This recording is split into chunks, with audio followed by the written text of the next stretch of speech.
नमस्कार, बिहार के digital media का जनक भारत लाइव देख रहे हैं आप। बिहार के मुख्यमंत्री नीतीश कुमार जी मुश्किल में हैं। अलग अलग मसले हैं लेकिन एक ही साथ एक ही टाइम फ्रेम में लागू हो रहे हैं जो नीतीश कुमार जी की मुश्किलें बढ़ाने के लिए काफी हैं। एक और जहां राजद की ओर से, राजद के जो कदावर नेता है, बिहार के बड़े नेता हैं, पूर्व मुख्यमंत्री लालू प्रसाद यादव जी की ओर से उन्हें अलर्ट टूल मिल रहा है, वहीं दूसरी ओर उनके पास इस बात की भी जवाबदेही है कि वे एनडीए सरकार को 5 साल का कार्यकाल पूरा कराए। आपको पता है कि जिस प्रकार से नीतीश कुमार जी अब अलग थलग पड़ रहे हैं, उसके मसले पर, जातीय जनगणना के मसले पर बीजेपी से अलग थलग पड़ रहे हैं, लेकिन बीजेपी के अलावा बिहार के तमाम दल जो है उनके साथ है, नीतीश कुमार के साथ खड़े हैं।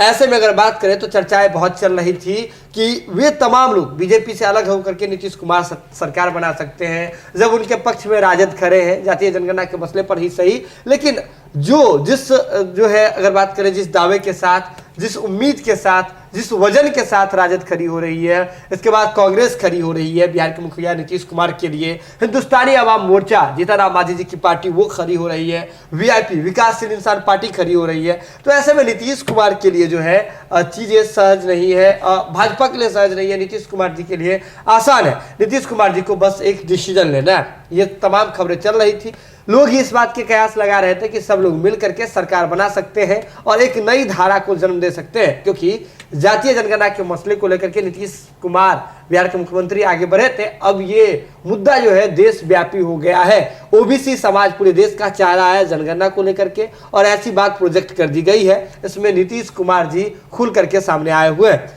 ऐसे में नीतीश कुमार जी के लिए अभी दो तरह की बातें हैं, एक या तो अपनी कुर्सी बचाए बिहार के मुख्यमंत्री की एनडीए के साथ रह करके, दूसरा या फिर एनडीए से अलग होकर के तमाम संभावनाओं पर चर्चा करें। लेकिन इसी बीच रातों रात एक बड़ी खबर आ रही है, एक बहुत बड़ी घटना बिहार में हुई है।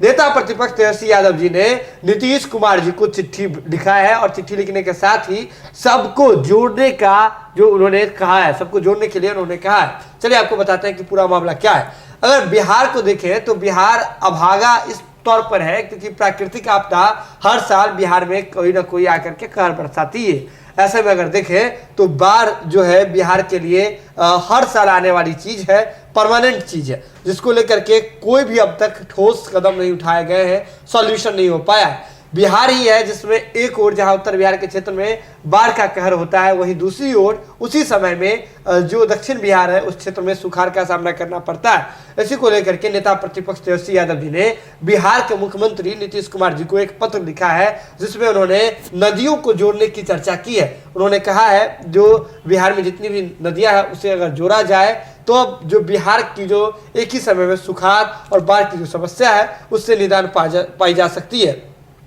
इसके साथ ही नेता प्रतिपक्ष तेजस्वी यादव जी ने कहा है कि जो आर्थिक क्षति होती है बिहार में इतनी बड़ी हर साल, इसे कम किया जा सकता है। इसके साथ ही नेता प्रतिपक्ष तेजस्वी यादव जी ने आश्चर्य जताया है कि जब बिहार के साथ साथ जो देश में एनडीए की ही सरकार है, अपनी ही सरकार है, तो ऐसे में बिहार के साथ ये नाइंसाफी क्यों हो रही है। उन्होंने कहा कि 40 में से 39 सांसद जो है एनडीए के हैं, वर्तमान में है। ऐसे में जो बिहार को विशेष राज्य का दर्जा तो छोड़ दीजिए, विशेष पैकेज भी अब तक नहीं मिल पाया है बिहार से कम जनसंख्या वाले राज्य को, और जहां कम प्राकृतिक आपदाओं का कहर रहता है उसे बिहार से अधिक आर्थिक सहायता मिली है, तमाम चीजें मिली है, लेकिन बिहार के साथ ये भेदभाव क्यों किया जाता है, ये उन्होंने कहा। इस पर उन्होंने हतप्रभ जताया है, उस पर उन्होंने जो है अचरज जताया है। आपको बता दें इसके साथ ही उन्होंने कहा है कि 2011 में ही बिहार सरकार रिवर लिंकिंग प्रोजेक्ट लेकर के आई थी, लेकिन धरातल पर नहीं उतर पाई। ऐसे में रिवर लिंकिंग प्रोजेक्ट में बहुत सारे जो है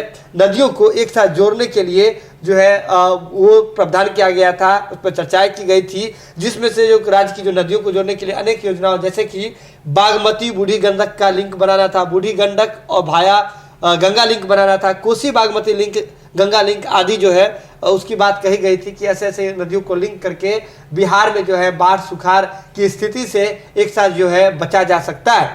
लेकिन उन्होंने कहा कि यह दुर्भाग्यपूर्ण है कि केंद्र सरकार ने 2019 में मात्र एक योजना को क्लियरेंस दिया था, जो 2019 में जो केंद्र सरकार है एनडीए की सरकार, उन्होंने जो कोसी मेची जो नदी है उसको जोड़ने का जो योजना था, परियोजना था, प्रोजेक्ट था, उससे बस हरी झंडी दी थी, उसके क्लियरेंस दिया था। लेकिन इतने दिन बीत जाने के बाद भी अब तक ये योजना धरातल पर नहीं आ सकी है, जो कि राज्य के लिए दुर्भाग्यपूर्ण है। यह बात नेता प्रतिपक्ष तेजस्वी यादव जी ने कही है। इसके साथ ही बिहार के मुखिया नीतीश कुमार जी से आग्रह किया है कि इस मुद्दे को लेकर के, इस मसले को लेकर के भी जो है हम तमाम लोग एक दल का जो है समूह बनाया जाए और देश के प्रधानमंत्री नरेंद्र मोदी के दरवाजे पर जा करके दस्तक दे। अब समझिए, जातीय जनगणना के मसले पर नीतीश कुमार के साथ नेता प्रतिपक्ष तेजस्वी यादव और 8 अन्य दलों के जो प्रतिनिधियों का जो समूह था वो देश के प्रधानमंत्री नरेंद्र मोदी जी से मिलता है और मिलने के बाद भी बिहार में सियासत तेज हो जाती है। बिहार के साथ साथ पूरे देश में सियासत तेज हो जाती है।